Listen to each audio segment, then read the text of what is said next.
السلام عليكم. انا النهارده هنعمل فراخ محشيه وكشك. ونشوف كده هنعمله ازاي. نبتدي الاول نغسل الفراخ غسله حلوه. نجيب بقى الرز اهو انا غسلاه، نقعته شويه يعني 10 دقايق كده، بعدين اقطع البصله عليه.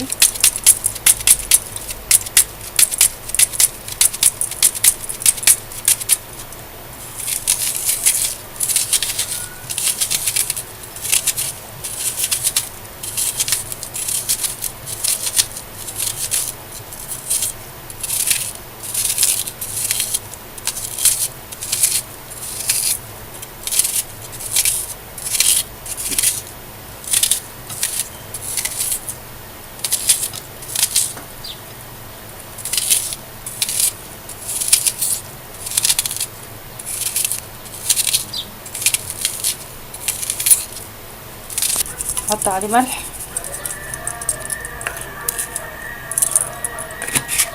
ونحط عليه فلفل اسود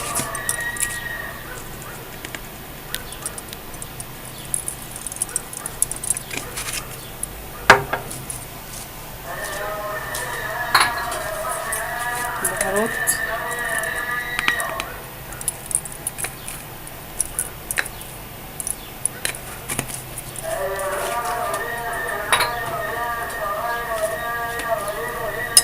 ندعكه كده. البصل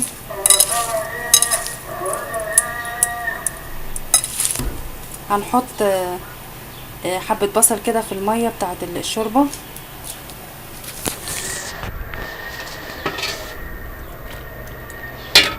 فيها بهارات وفيها ملح وفيها كل حاجة. نقلب بقى كده، بس لازم البصل يبقى كتير. وبعدين هنحط حبة زيت صغيرين،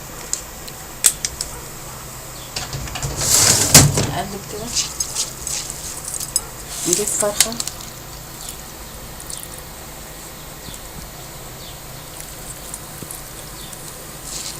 نحط كده جواها، مش كتير، نحط كده هنا عند الوراك.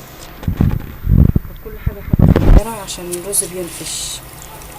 نحط هنا حبة صغيرة برضو ونحط نكتفها بقى.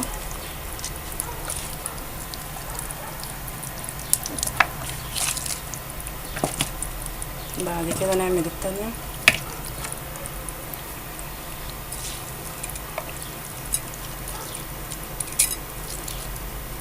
بعدين تحت برضو نفس الحكاية كده. لو فاض رز مش مشكلة، ممكن نعمله مع الرز ابو شعرية، مش هيخسر يعني. المهم ما نملهاش قوي قوي وندكها علشان مش هتستوي. بس كده نجيبها بقى نوديها ايه، نعلق عليها ونحطها على وشها. نحط التانية على وشها بس ونسيبها بقى.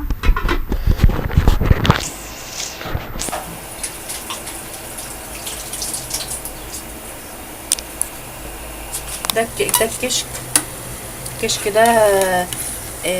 غسلت حبة رز وحطيت حبة مية كده على النار يغلي، وبعد كده هزوده شوربة.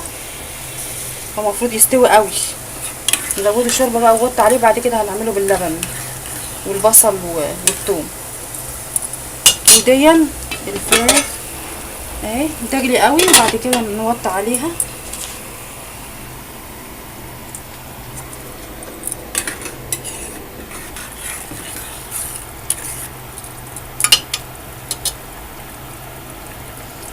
بس نوطي على الرز بقى كده قوي ونقفل عليه.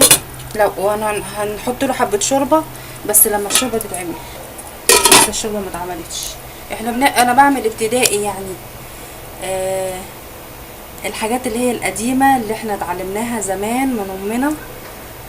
فانا عارفه ان انتوا كلكم عارفين وعارفين تعملوا احسن مني كمان. انا بعمل على قدي، فيا ريت انا اول قناه اعملها يعني اول يوم فيا ريت يعني يعجبكم وتشوفوا القناه. اذا كانت هتعجبكم اكتبوا اعجاب، مش عاجباكم قولوا لي لو في اي حاجه غلط. بس احنا كده مستنيين الفراخ هتستوي، والكشك هنشوفه كل شويه كده.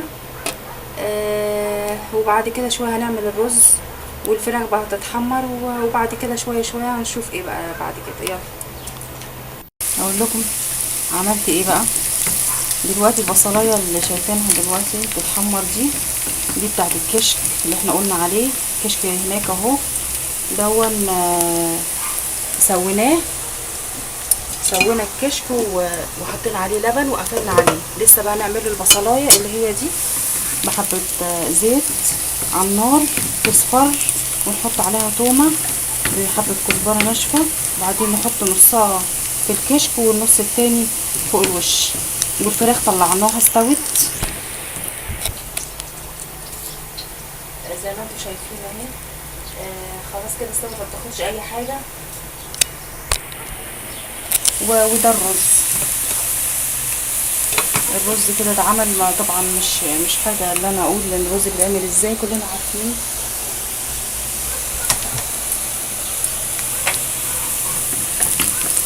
بس نعمل بقى كده البصليه تصفر،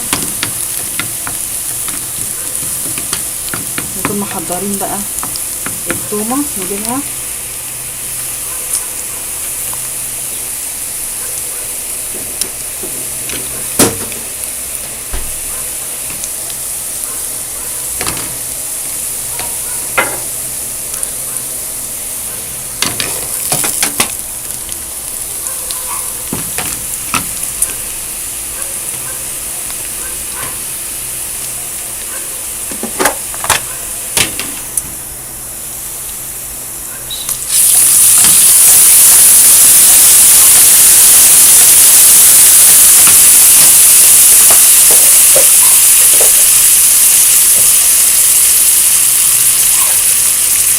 كزبره.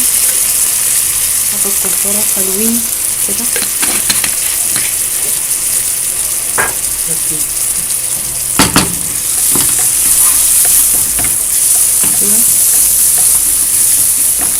طلع ريحه اهي.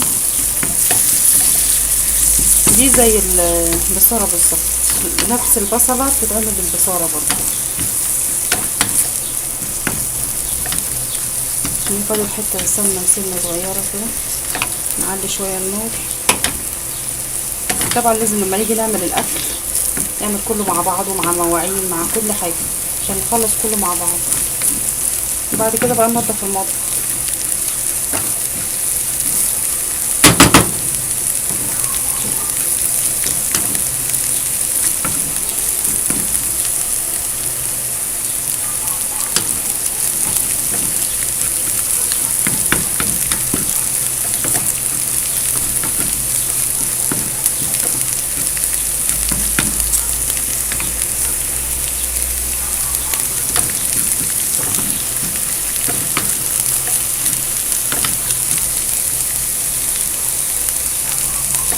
شويه كمان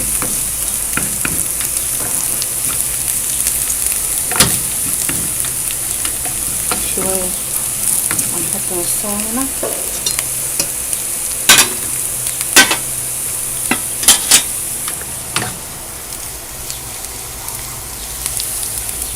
نحط كده نصفي كده الزيت كده، نحط نصها كده، نص التاني نحطها في الوش نحمره تاني كده.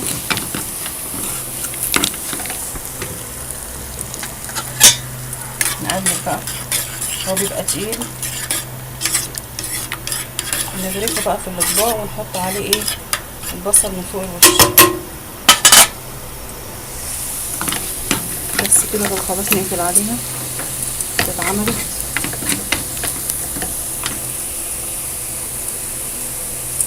كده هنحط بقى في الاطباق، نغرف في الاطباق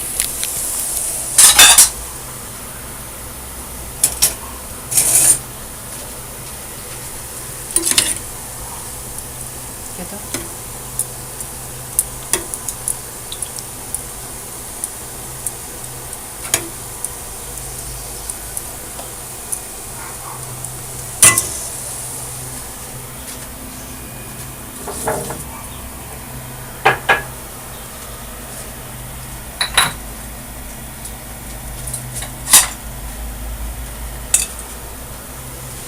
نحطها قدام.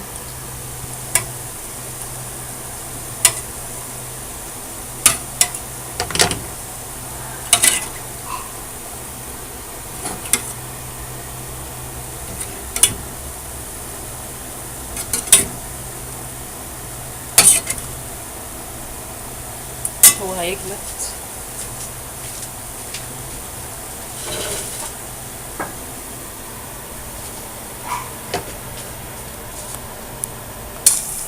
البصل كده فوق الوش.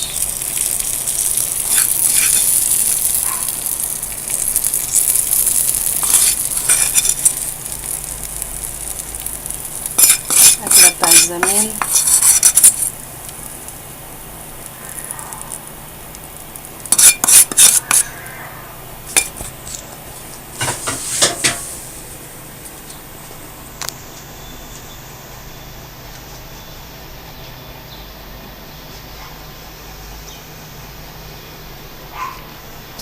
شايفين الكشك اهو. وبعد كده لما اعمل كل الاكل بقى هوريكم في الاخر عملت ايه كله بقى، كل الاكل عملته ايه. انتظروني كمان شويه. ادي الفراخ اهو، هحطها في الفرن. رشيت عليه ملح وتوابل وحبه زيت صغيرين، واحطهم بقى في الفرن، بس بعد ما الفرن يسخن شويه كده، واحطهم على الفرن في الفرن واوريهولكم.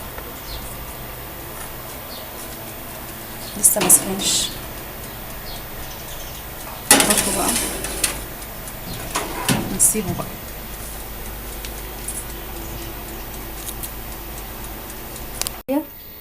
بالرز والكشك اللي احنا عاملينه. الملوخيه كانت من امبارح، ويا ريت بقى يعجبكم الفيديو، يبقوا قولوا لي بقى اذا كان عجبكم ولا ما عجبكوش. يلا مع السلامه، مع السلامه.